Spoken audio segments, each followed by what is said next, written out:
Even If what you have is super easy to create, then your only moat is to have a ton of users, right? yes, Because then maybe they would rather buy you for your users than for your technology, because technology is so easy to create right now.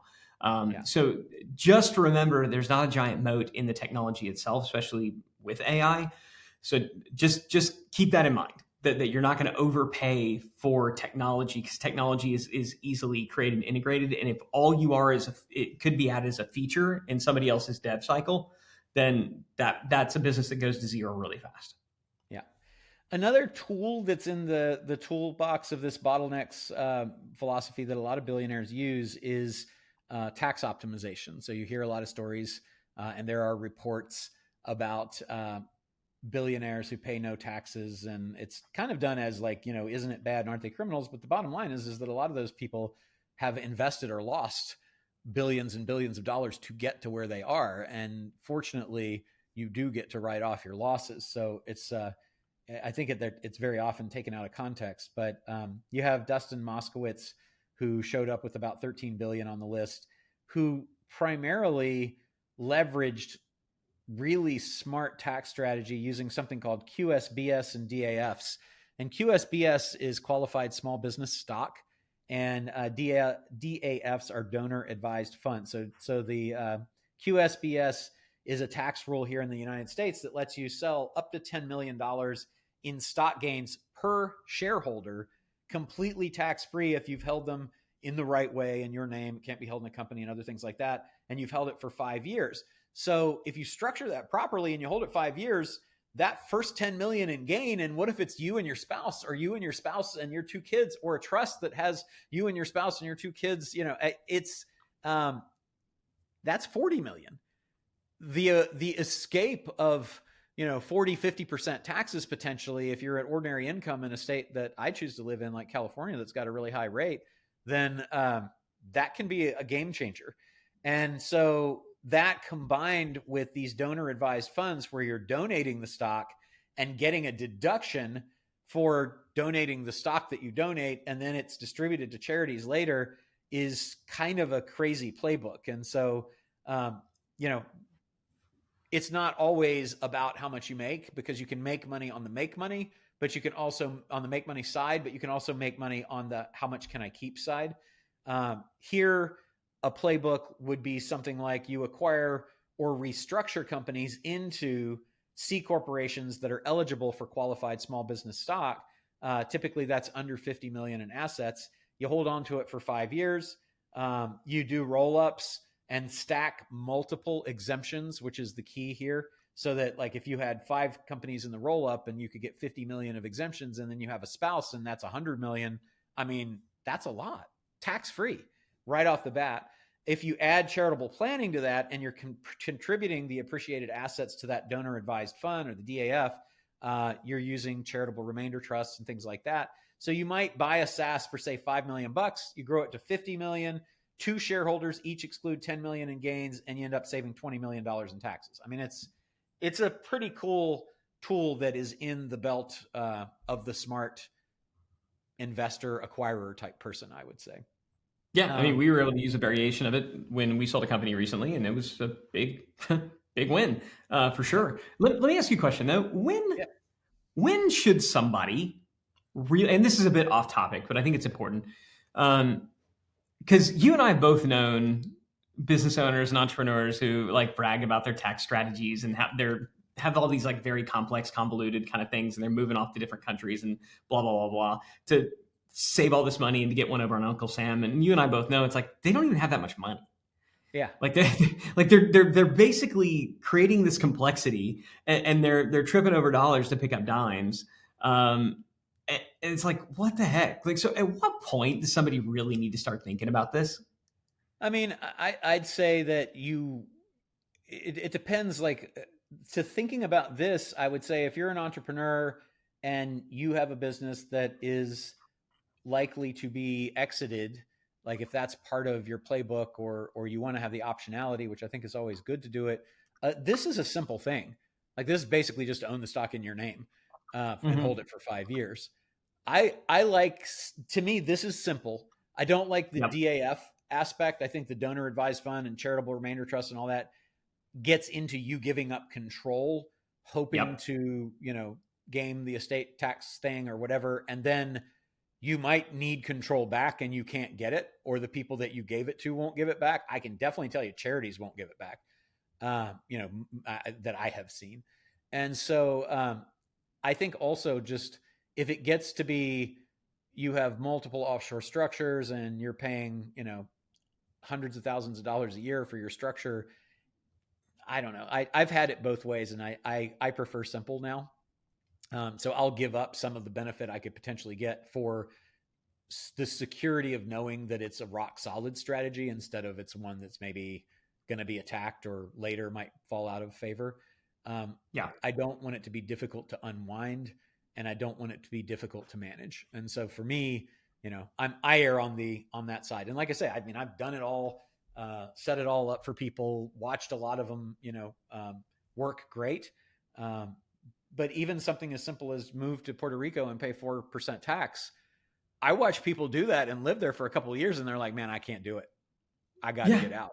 We have a mutual friend that moved down there for like a month and was like, yeah, no, I'm out. So and nothing against Puerto Rico. Look, I mean, if you love Puerto Rico and you're Puerto Rican, like that's totally fine. But if you're used to living in Southern California, for example, it may not be worth moving your family to Puerto Rico to save money on like tax. the weather as much, you never know.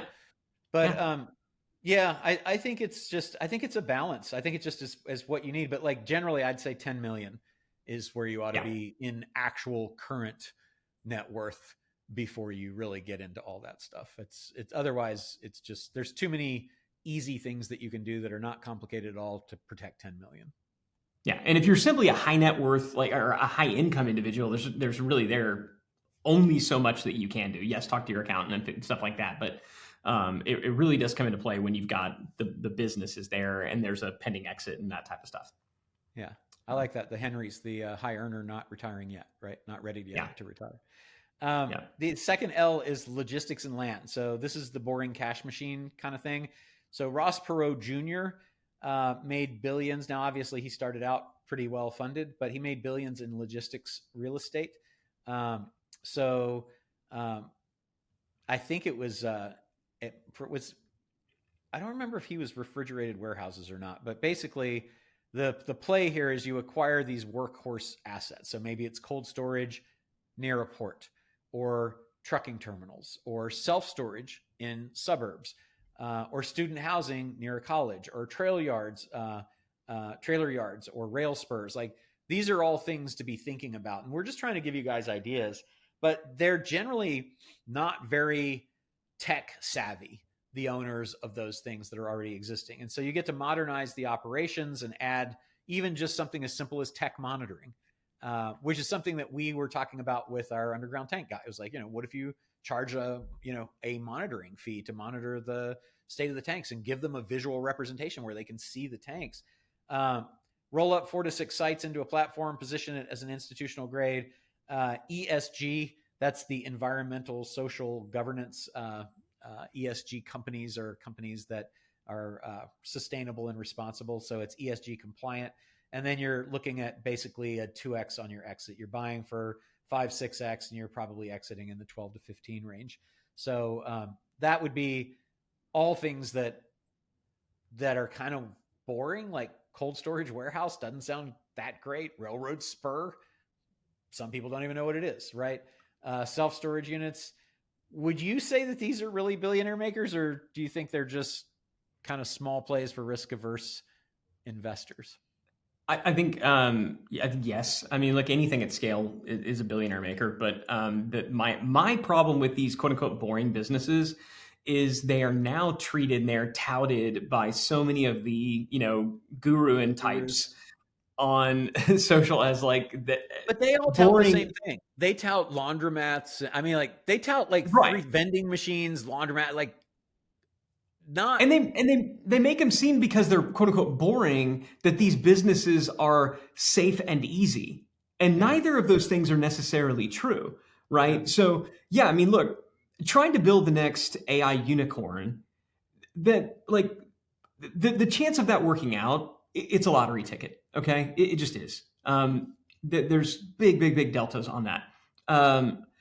Going and creating one of these boring businesses, the chance of success is likely higher. The upside is likely lower. Yep, it's not as sexy. And so you don't have all the investor money flowing into it. So the competition isn't as fierce. But make no mistake, this is still business. And so it's still hard, right? You just don't know what hard it is yet. And so just make sure if you're going to go into one of these businesses that you're crystal clear on what the hard in this business is. Because if you think that boring equals easy, that just means that you don't know what the hard is in this business, and that should be concerning. So I love boring businesses, but the question that I'm always asking, and I know that we're always asking, is where are we going to be able to add value? Because if you're not able to add value to one of these boring businesses, then yeah, all it is just an investment, and all you're looking at what's just the internal rate of return on my investment in this, and that's not particularly exciting, and it's probably not going to turn you into a billionaire. All of these examples are people who went into boring businesses, they added tremendous value, and then based on that value and the margin that it created, they scaled it up. So boring business, yay. Value creation, double yay. Value creation plus scale, triple, quadruple yay. Yeah, and if you think about it, what you said is a summary of each of the 11 things we're talking about. We're basically saying identify an opportunity, add value through transformation, get scale by rolling up, arbitrage out at a significantly higher post-transformational valuation. Like that's really every one of the 11 playbooks is a version of that. And I think that's a great, that is a proven way to make a whole lot of money. So I'm with you 100%. Yeah, but you have to be able to add that value. I mean, and I think that's the thing that a lot of people in every single one. Right. But that's the one that a lot of people don't think about, and a lot of people talking about this stuff don't mention. And so asking yourself, where can the reason that I don't do much in real estate is because I don't want to swing a hammer. I'm not handy. How about a laundromat or an ATM or a vending machine route where all you have to do is go into sketchy neighborhoods and collect bags of cash and carry them to your car? Yeah, that'll be just fine. Yeah, totally fine. Anyway, yeah, I love boring businesses. Don't equate boring to easy. All right, the next E is energy, playing both sides in the energy. So Robert Pender and Michael Sable of Venture Global LNG, $4 billion each. They built this LNG export empire. And the playbook here would be find things in those areas that you can acquire, like pipeline inspection firms. And these, I like talking about this stuff because I would never think about a pipeline inspection firm, but I kind of like it. Like that's a cool business. LNG logistics, solar or wind developers, I probably wouldn't like them because that sounds like tech that could be obsolesced and a lot of money to invest.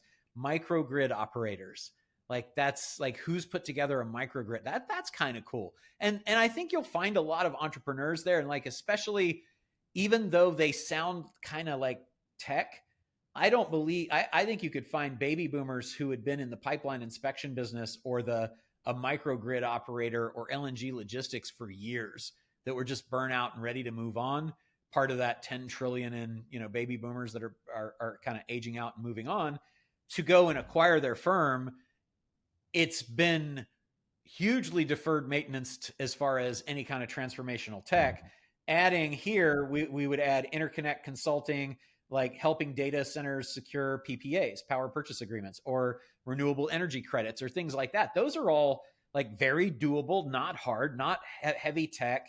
And then you're building this dual energy platforms like hydrocarbons plus green.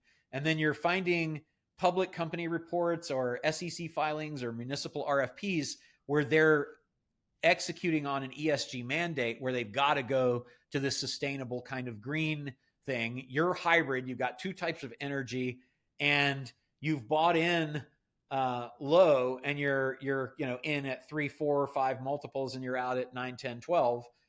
So again, I think that's a really, and you're exiting to PE most likely, or strategics in this case. But I like this. I like this this one in particular is very appealing to me. What are your thoughts on this particular one? Yeah, I love energy because it's never going to go anywhere. Like we're only always going to want light, heat, and cooling. Like that, those are things that we're never just going to be like, you know what? Screw light. Dark is fine now. Like I'm fine with it. I'm fine with it being cold in the winter. Like we're never just going to decide that those things are unnecessary. And so everything that goes to supporting those, and the stack on energy is massive. Yes. It is so big. And there's always some up and coming industry that needs it. So right now, it's data centers and AI. Yeah. So if you're an electrician, guess what? You're needed. Yeah. You're absolutely needed because data centers and AI need electricians. But in 10, 15 years, it'll be something else. So I think there's a play here to acquiring some of these companies that are in the stack and branding or rebranding them and pivoting them towards whatever the industry is that needs them. Because I don't know how many electricians are out there just saying, hey, we specialize in this just for AI data centers. I'm sure that there are some that do it, but are they saying that they do it? Yeah. My guess is probably some are, most are not. And so there's some opportunity just in branding and pivoting and messaging that a lot of these companies are not doing because it's just not what they're the best in the world at. Yeah, I agree. And sometimes that's a logo change, Yeah. That's tweaking up a website headline. I like that one. This one I think is harder, but I think the examples we're going to use might make it feel better. So, and that's the N in Bottlenecks, which is networks. And, those are really compounding flywheels. So the example here would be Adam Faruhi, I think, who founded AppLovin and built a network effect ad tech platform. This is where each new user makes the network more valuable for everybody. So our arbitrage play here would be buying vertical marketplaces. And you might be thinking apps because AppLovin was our example, but that's just because he was the guy on the list. But what about farm equipment rentals? What about construction tools? What about used medical devices? Or even like in the service, it could be niche staffing, like staffing for hospitals. It could be staffing for HVAC companies or call centers or something like that. So you buy the vertical marketplace, and then the value add, the transformation is you're adding fintech by giving buy now, pay later, the BNPL like Klarna or Affirm, adding escrow, adding equipment insurance, which Chubb or Zurich do, adding warranties like Assurant does. And so adding fintech and insurance creates the niche jump, the multiple jump, right? That's the transformational value. Then you are cross-listing your inventory across multiple marketplaces that you've acquired, growing the density of your network, reducing people's wait times because there's more suppliers and more providers. You're increasing your ability to fill orders because you have more buyers and sellers. And then you are boosting repeat usage because you're actually a reliable platform. And then your valuation multiple is going to jump up 2-3x once your density is achieved, once you get that actual network effect. So do you think, though, that like have we kind of, is this one played out, Ryan? Like you've got Uber and Airbnb and Amazon. Do you think there's still white space for new marketplaces? Like, could it be a farm equipment version of that? Could there be a staffing version of that? Yeah, I mean, there's always going to be new marketplaces emerging. I was talking, we had a friend of mine, one of Emily's friends, was in town the other day, and she had a marketplace idea that I thought was great because it was about matching people who have like high, very, very nice, like high end luxury clothing and accessories, and they want to resell it, but they don't want to fool with putting it on the Real Reels and all these other kind of sites. And so, but there are people who will handle all the listing and all the retailing and merchandising of that, and basically, take that over. And so these two groups exist. They don't necessarily know that the other ones exist. So creating a matching service for that, I thought it was a great idea. Hopefully she can pull it off. The thing about marketplaces and what makes them so valuable is precisely because they're so hard to pull off. And what makes them so hard is you have two customers, because it's always a double-sided thing, and you're connecting these two groups together. Critical mass is the tough thing, right? And it's you have two customers, and you're always in this chicken and egg thing, because Nobody wants to show up unless the other ones are there. And so if you're going to make a marketplace work, you really got to be good at, you kind of need to be showing up with at least half of the people already. With one side of the marketplace, you got to already have them. And so if you've got half of them, then all you got to do is build a business around getting the other half. And then once you do that, it kind of becomes this beautiful snowball.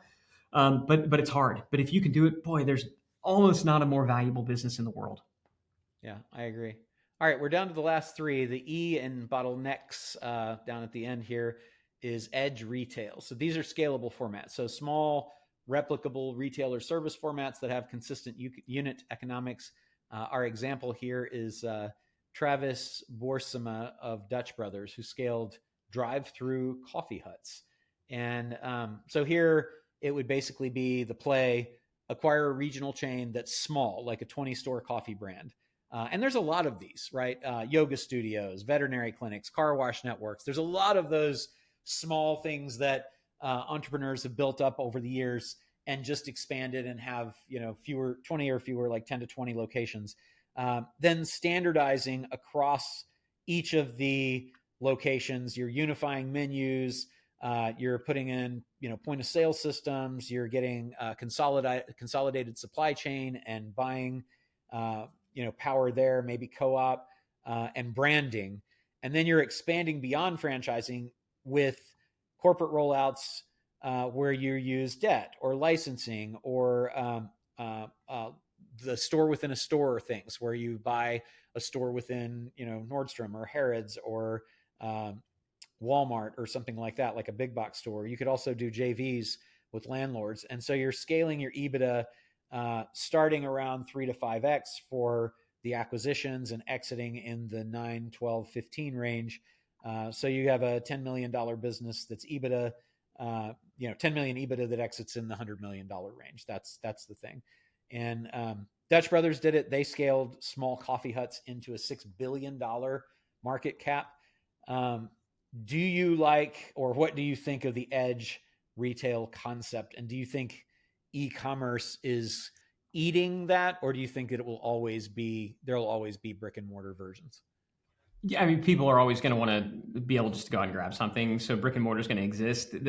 What Dutch Brothers did right, and I think the opportunity here, so whether you call it edge or not, I would more think about it as inversion retail. So the reason that Dutch Brothers worked is it's effectively an inversion of Starbucks.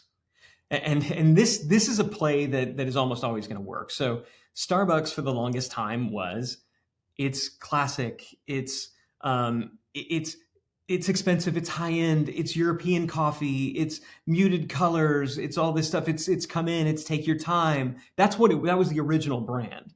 And so if you think about what is the inversion of that, it's drive through, it's get your coffee, it's sugar, it's get the hell out kind of thing. Now, yeah.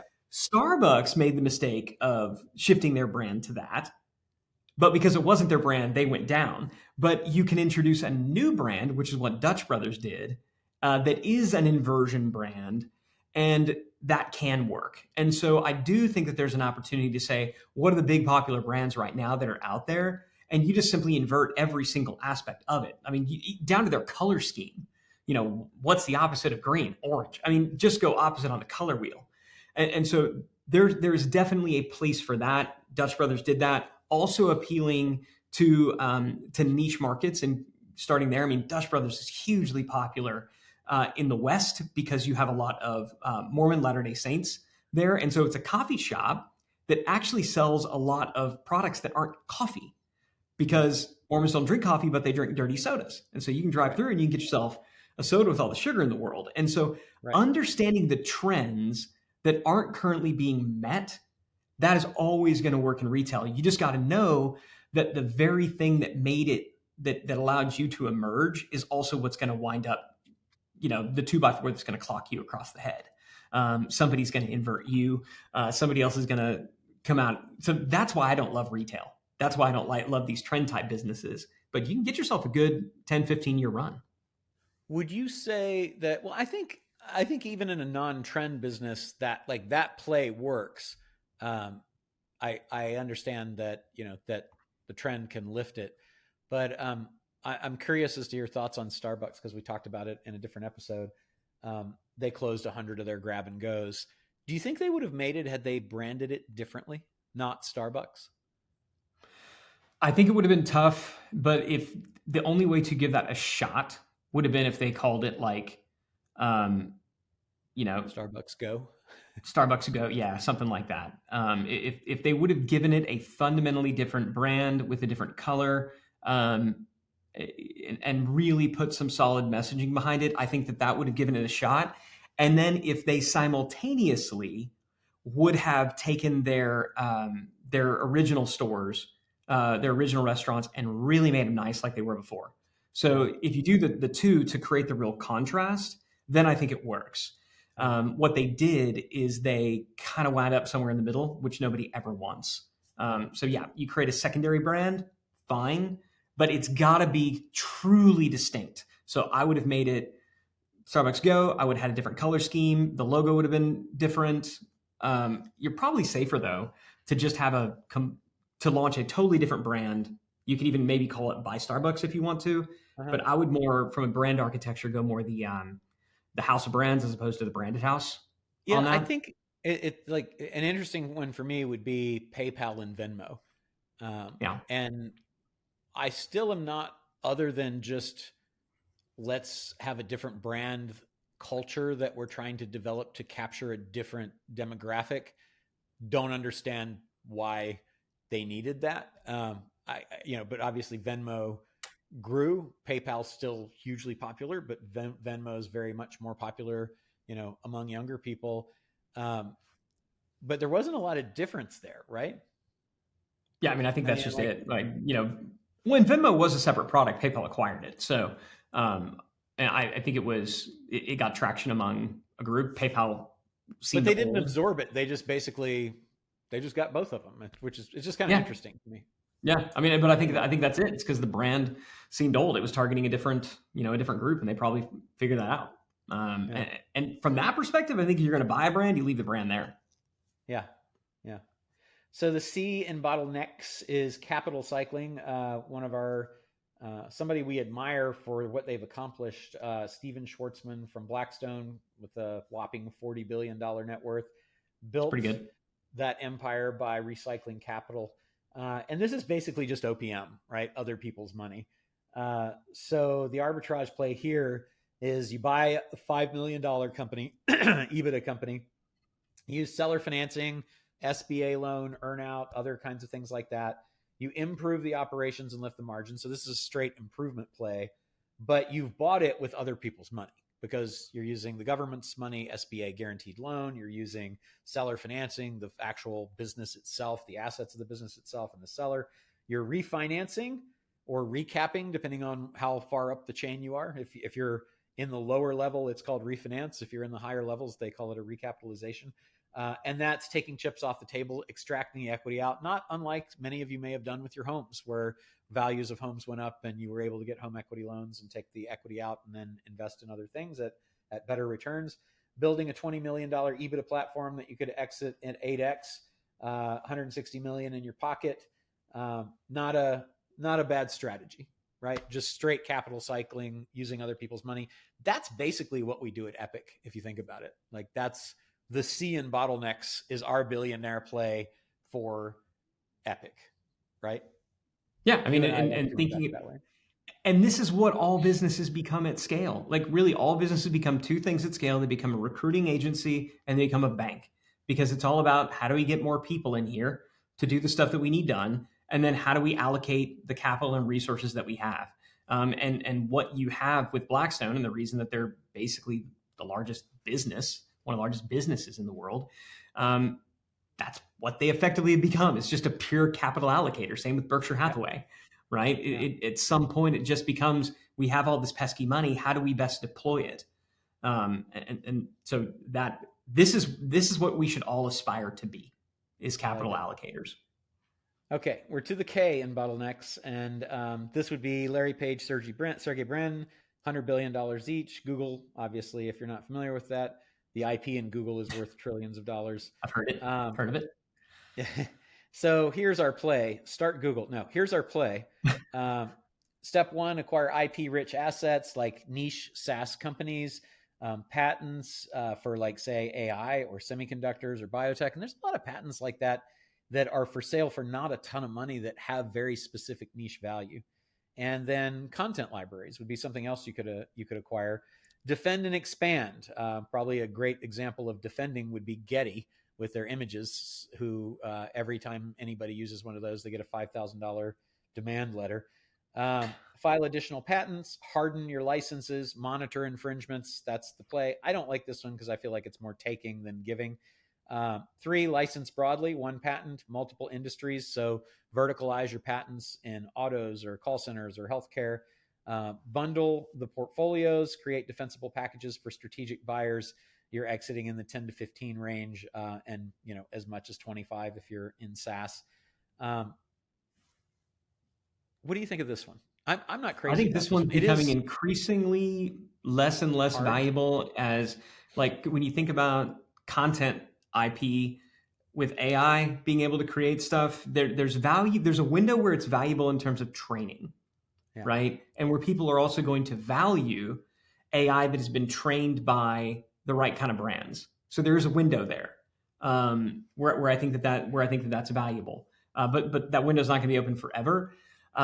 In terms of acquiring company brands and product brands, again, there's a window that's closing where consumers more and more sort of don't care about the fact that this brand was valuable, 10, 15, 20 years ago. We are swapping out brands at an alarming rate.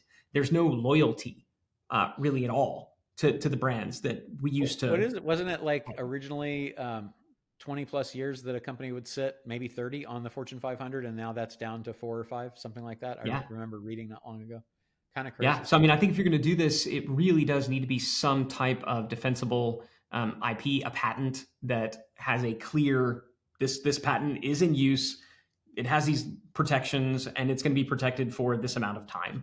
But this is not one that I'd be crazy about because, most of the people who make money off of this one are also lawyers. And so they're basically trolling. Yeah, I don't like That's that. some bad juju. And I don't know. The last one is scarce resources. So John Arnold, 3 billion plus, exploiting natural gas scarcity. The hook here is that the most valuable asset is the one that nobody can make more of. The play would be acquiring scarce rights. So this would be riparian rights, which are basically water rights in drought states.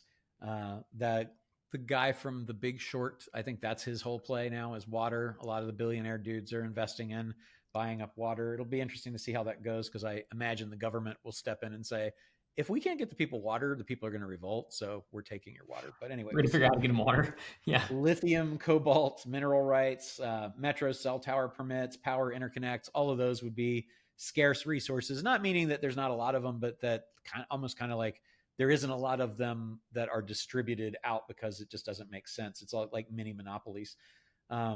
Lock in long-term contracts with municipalities or EV makers like Tesla or GM. There are tower REITs for phone towers. REITs is a real estate investment trust. And then hold them so that the cash flow can cover the payments. And as scarcity premiums rise, you ultimately start to begin making profits. Repackage them. You could bundle water rights into a water utility company, sell it to infrastructure PE. You could do mineral rights that you sell to automakers that are trying to secure supply chains. Supply chain securing is a more top of mind thing these days after all of the challenges with supply chains during the pandemic. Exit around 12x once the scarcity is obvious. So these are water rights, mineral rights, cell tower rights. How do you feel? I feel like this is a little predatory. What are your thoughts? Yeah, you're going in and you're either acquiring this from people who have it and they don't know they have it. And so you're kind of sniping it from some family that's been on this land for a really long time. Like and water. I don't like that at all. Yeah, I don't want that. Or, you're just coming in with such a big checkbook to go and gobble it up. It's just not, it's not a game that I'm really in a position to play. So, respect to those who can play it. I don't see an opportunity to add value here, so I probably would not pursue this one. So, of all of these 11, Is there one in particular or one or two in particular that really appeal to you?